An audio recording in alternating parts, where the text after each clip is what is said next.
to watch what was...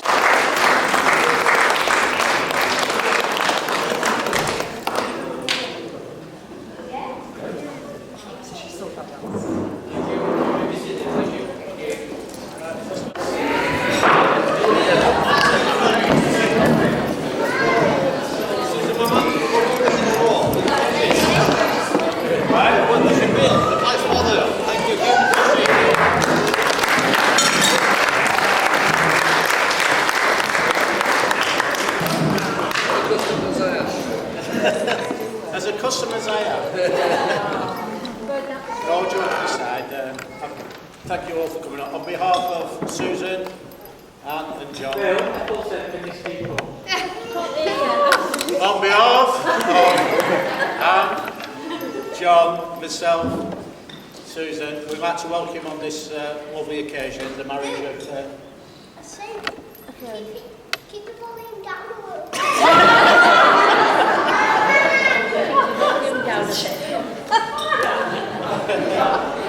We'd like to thank you all being here. I know some people travel quite a long time. Most of you know me, but if you don't, you will at the end of the day. So I'm the father of the bride, the lucky one. I'll start off with a little story about Nicola. Oh no. Nicola was born in the last century on the 24th of October. I'll not say the name because I don't know if you know how old she is, but I always remember the midwife passing her over and saying, she looks just like her mum. And I took hold of her and I went, that's a mistake. And the midwife turned her over and said, I thought, well, that's you can throw the eggs and the tomatoes when they're finished. Anyway, she was born in the afternoon. I went home at the night time. I came back about 7 o'clock to visit my daughter. And I was driving down to Blackpool. It was a lovely full moon, October, beautiful evening. And as I was walking down the corridor, I thought I heard a werewolf. Oh, no, it was our Nick. She was always a noisy baby. She was a very, very, very, very noisy baby. Anyway, we got over that bit, and then as we progressed, she became a young baby, about 4, 5, 6. When she was 3 and 4, I used to take her to play school, but she always came back with me. She always said, I don't want to go, Dad, floating her eyebrushes, and I used to walk back home with her. It was always very soft. She could always wrap me around the finger. Then when she got 7 or 8, do you know when you go on holiday in a car and you've got about 300 miles to drive and your little daughter's in back and your kids are, you're all excited. We used to get round the corner. Are we there yet, Dad? I said, no, not quite yet. Well, we've just got round the corner, so we get to the next roundabout. Oh, what are we? So anyway, we devised a game to take her mind off the travelling, so we used to give her a pole omen. And Nicola could suck a pole omen for 14 minutes. For 14 minutes. Every time I used to look in wingman, and it used to work. So yeah, she progressed to gobstoppers and stuff like that. But if you want to keep it quiet, Andy, well, as a matter of fact, I've got a few packets.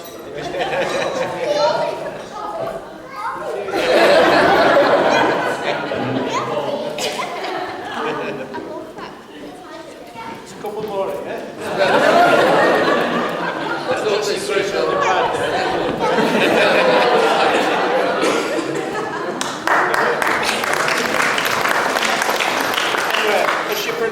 When she was young, 7, 8, 9, she was always very athletic. She used to do ballet, learn the piano, athletics, swimming. She was always very, very good. And then suddenly she became a young teenager. Well, they were very, very strange times, very tearful times, at times for me. I remember the time I grounded her, and she kicked me on the shins. It was that hard, I was in tears. I thought, oh my God. Yeah, and there was another time. Do you remember when we was watching a film, Ghost, by Patrick Swayze? Do you remember that film?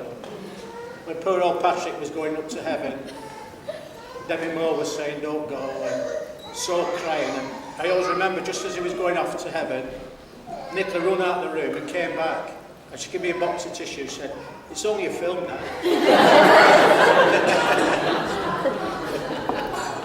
So anyway, I got over that one as well. Anyway, she progressed and she went through a secondary school. And then she's always worked hard, hadn't you? Worked and she did everything, which we was proud of. Then she got a degree, went to uni, got a degree, started work for Blackpool councils. Met Andy, I think, in the days. And they've been together for quite a few years, as you know. But she never stopped wanting to do something else, and she had a job, and she decided she wanted to become a teacher, which we're very proud of. She struggled hard, learning, and today she's a teacher in a primary school, which we're very proud of. Besides that, I don't know where they got the time, but they've got 2 lovely children.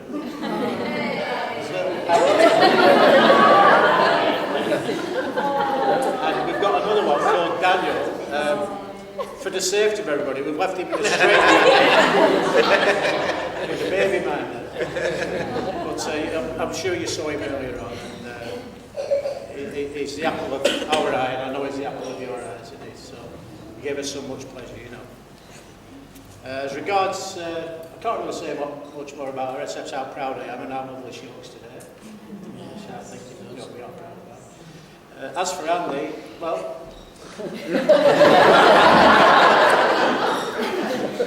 Tim has assured me he's going to do a good demolition job on him. So, I'm sure there's not much more than what you've seen on Crown Watch or Matching about Andy.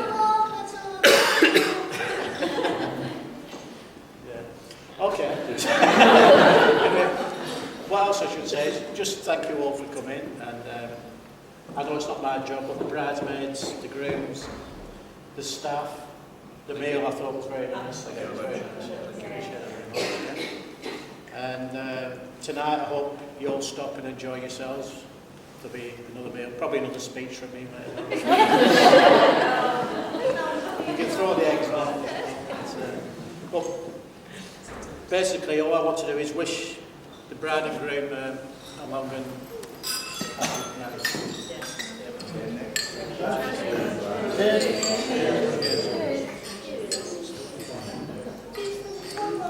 Okay, that's a serious bit over with. No, that's all I'd like to say, but I really do appreciate you all being here, and it's made our day very nice. People from over here, people we also from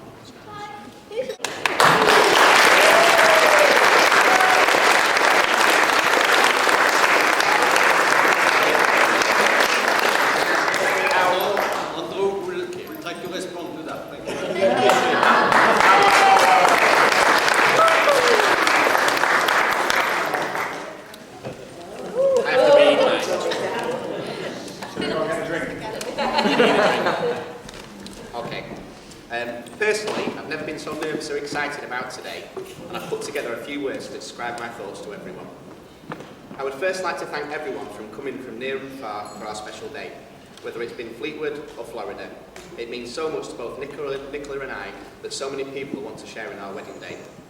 I'd also like to share a moment to think about those people that are no longer with us, that today would have been too important to as well. On a personal note, it makes me so happy that my nana, who is 100 years old and a true inspiration to me, is here to see her grandson get married.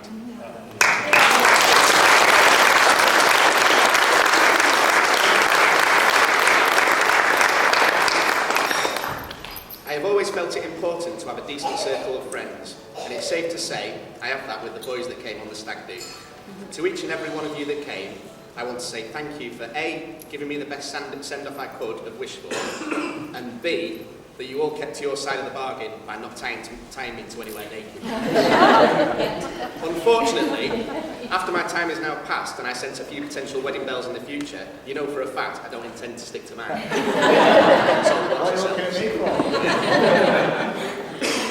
I'm not going to speak too much about the best man. I'll let him tear me apart in a minute. But what I should say is I've got best friends in Gibbo and Sam that are like brothers to me, and a brother that's like a best friend in Tim. So thank you, Tim, for being my best man.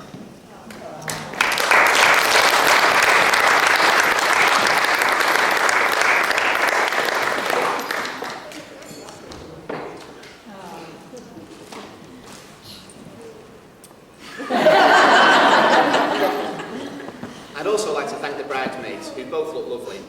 I should say to Tim that even though you are best man, both bridesmaids are taken, so don't get your parents. Unless Mark says it's okay. Anyway, once again, thank you Claire and Melissa for being an important part of our wedding day and making it extra special.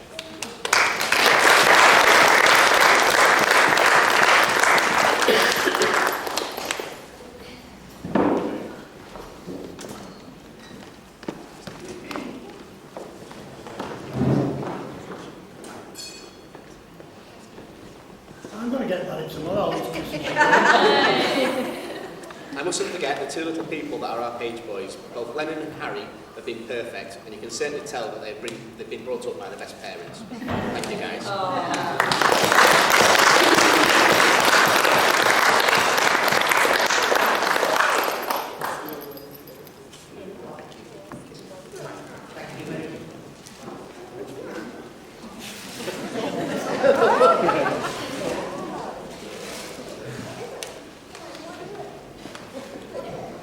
On the subject of parents, I mustn't forget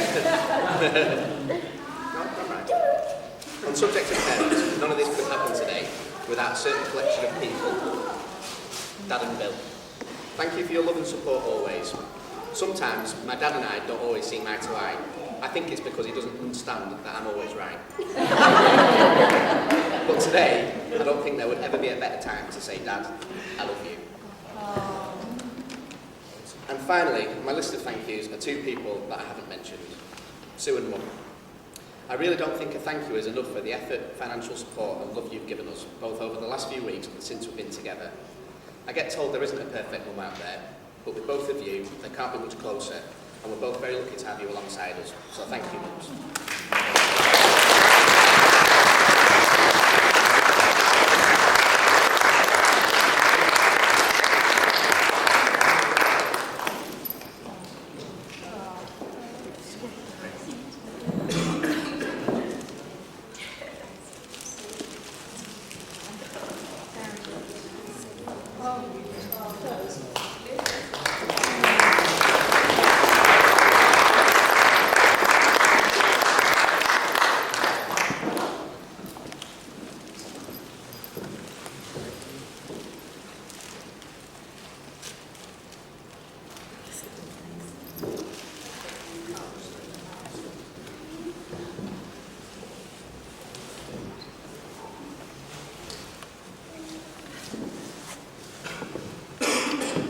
Finally, I've not wrote this down, but I'd like to thank Megan for absolutely putting extra effort in making sure the photos and everything are going to be brilliant, and the Euston and everything else that's been built.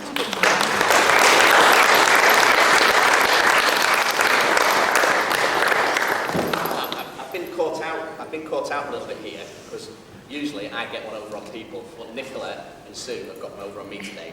So I'll go along with it, I'll say it, and then you'll understand why I can't get it right. Before I go any further, one slight disappointment was that the initial discussion stage about the colours, the mighty fine colour of tangerine was never released. That hurt. How could I possibly get through the most nervous day in my life without the beloved colour? After much thought, I thought, no, tangerine, you're coming with me, whether Nicola likes it or not. So today, I'm now happy to admit that I'm wearing tangerine undies to help me through. Picture. And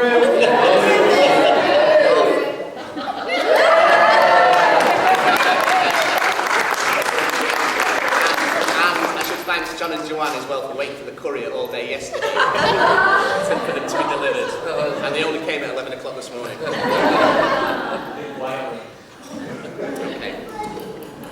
Have you got some gaps? Sit there, please. On Friday, September the 28th, 2001, I'd decided to go on my frequent Friday night socialising experiment into Poultney File to a nightclub called The Hub. I'd been out probably a little too much the few weeks before and was quite reluctant when I received the usual 7:30 phone call from friends saying, come on Andy, come on out just for one last night, and then staying for a while. Who would have thought that decision would have changed my life, and so went very much for the better. I always remember my first words to Nicola. You hear all these corny chat-up lines that men need to women, and I felt I was different, that I could break the mould. and it was the king of chat-up lines. It was, "You've got a boyfriend, haven't you?" I felt it was original, direct, and it was also either a conversation starter or a conversation killer. It's safe to say, after 9 years of conversation, that it's most definitely a starter, and I'd recommend it to any single bachelor. I should add that whilst Nicola was floating in love's clouds about meeting this fine young handsome chap in Bolton, instead of putting the milk bottles out first thing the next morning, she put the Hoover out instead. Well, that's a story for another day. I can't believe from that night that girl some of my friends insisted I wouldn't have had a chance with, that as she was a Kylie lookalike, was the girl that the chat-up line worked an absolute treat with, and the girl that some years in the future would bring my amazing precious boys, Harry and Daniel, into our world. That is the girl that looks absolutely stunning today, and is now the girl that I want to spend the rest of my life with, and the most beautiful person, both inside and outside, I could ever want to meet. I love you.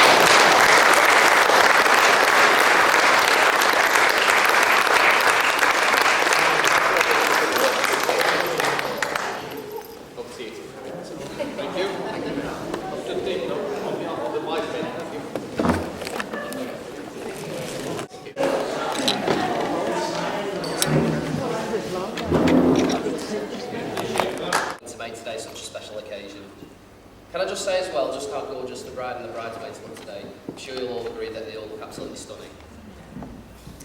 Now also, please forgive me, but I am a little bit nervous about standing up in front of you all right now.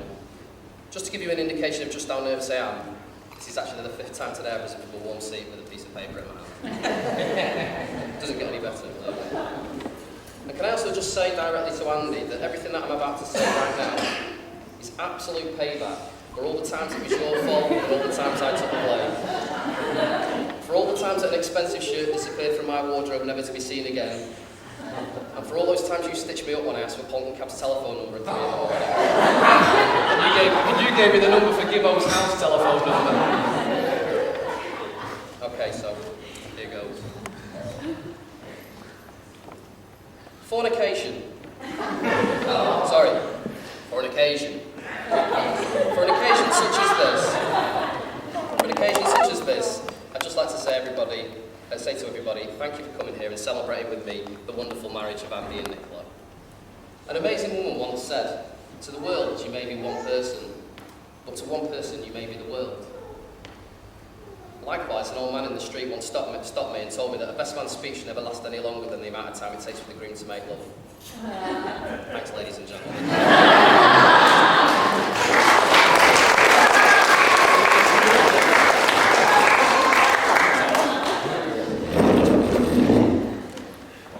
Thank you, ladies and gentlemen.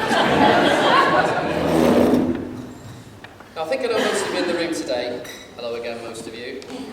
For those who don't know me though, I'm Tim and I'm Andy's older brother. No, really, I'm not joking, I'm his older brother.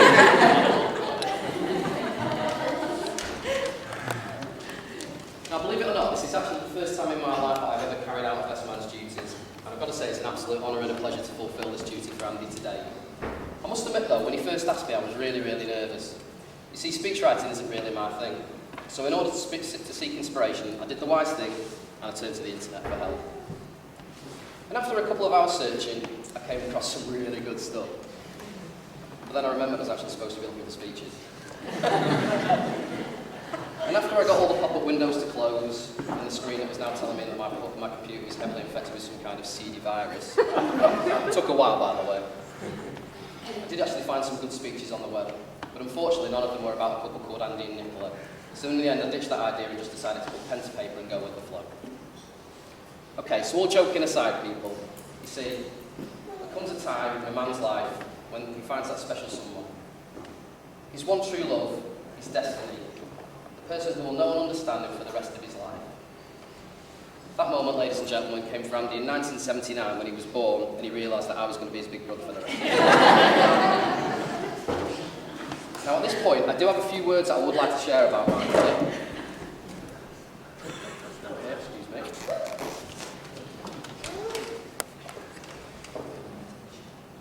Andy is a generous, hard-working, industrious, genuine, amazing,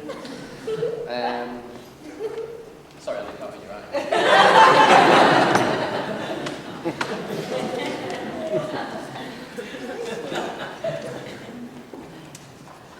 Now, our friends and people that know us would say that Andy and I are like chalk and cheese, and this was no different as we were kids growing up. Just to give you some examples, I was an Everton fan, and at the time Andy was a big Liverpool fan. I loved Oasis, while Andy would rock out to Take That and Robbie Williams. Yes! I would go out and buy my own cool clothes, and Andy would raid my wardrobe and wear my cool clothes. And I liked girls and he liked... Anyway, moving along. And at this point, I'd just like to say that a couple of weekends ago, myself and 15 other legendary fellas, some of here today, took Andy on what ended up being the most memorable 2-day stag party a man could ever wish for. It really was a truly superb occasion filled with many of the things that we all love, but mostly it was lots of laughs, great music, good booze, and plenty of partying. Gibbo, once again, I'd like to say sorry most of the laughs were about you. Now, in the lead up to the stag do, Andy was a nervous wreck. Because you see, he was scared to death that we were going to strip him naked and tie him to a lamppost or something. I mean, like we would, yeah. He really had no faith in us, his brother and his friends. To be honest though, we all knew what the repercussions would be if we did, and to be fair, we didn't think it right to put the lovely man queued in public through such an ordeal. So in the end, we let him off. Recently though, it suddenly dawned on Andy that hiring me as his best man was actually apparently another opportunity for him to be stitched up. Again, I can't log in to understand why. Suddenly he became nervous about the content of my speech. He was so worried, in fact, that only the other day he gave me a list of things that I'm not allowed to mention. And strangely enough, I've got the list here today. Somewhere.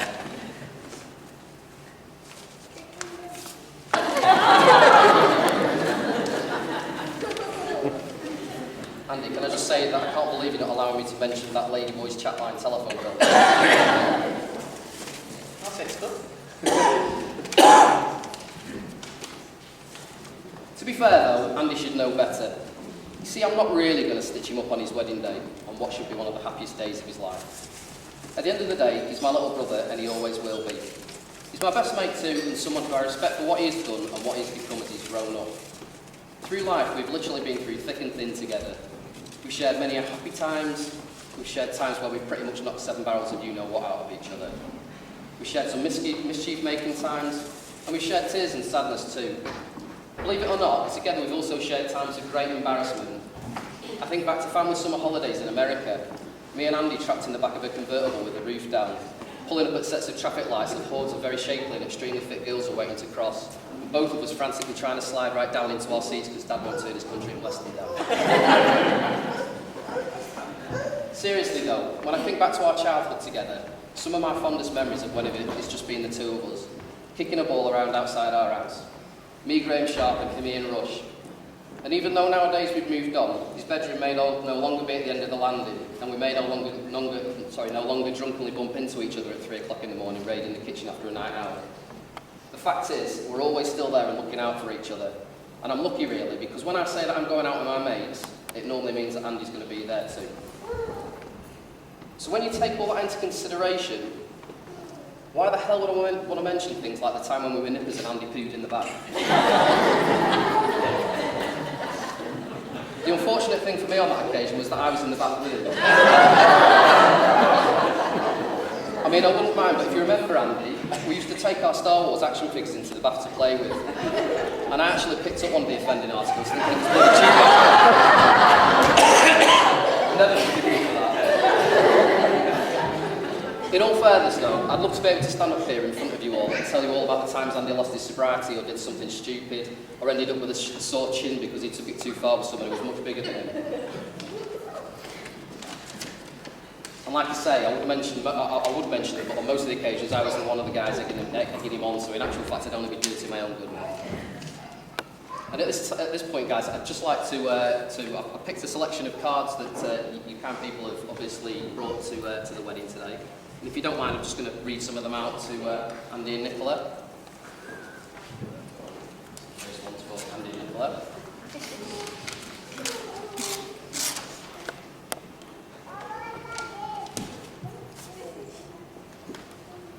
So this one says, on your wedding day, to Andy and Nicola, wishing you both a very special day. Best wishes. Hopefully it's Ian and Kay. Is it John and Kay? Ian and Kay. Thank you, Ian and Kay.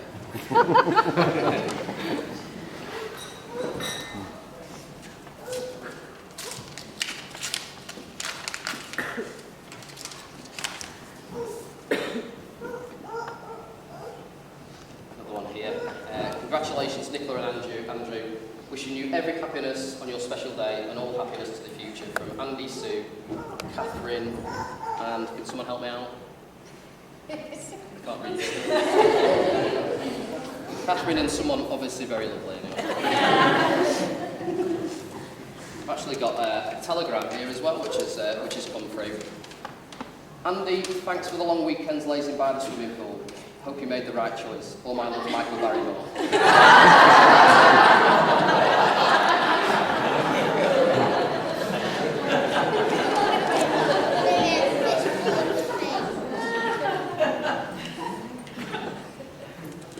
And this one's to Nicola and Andy. Congratulations on your wedding day. Lots of love, Nana and Grandad.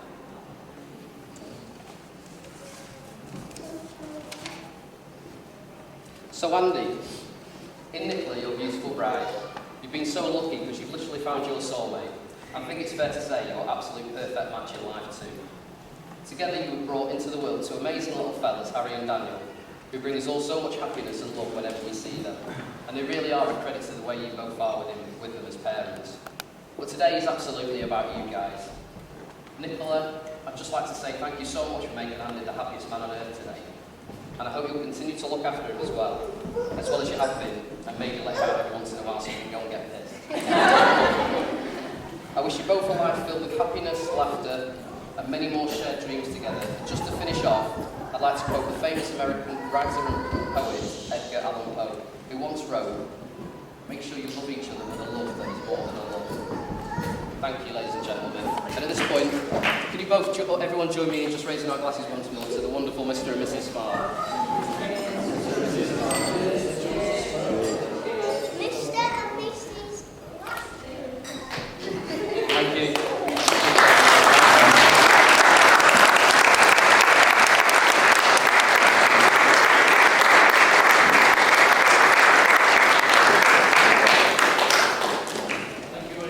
Pay a tenner.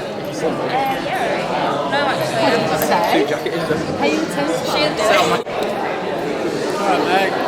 Yeah, mate. Oh.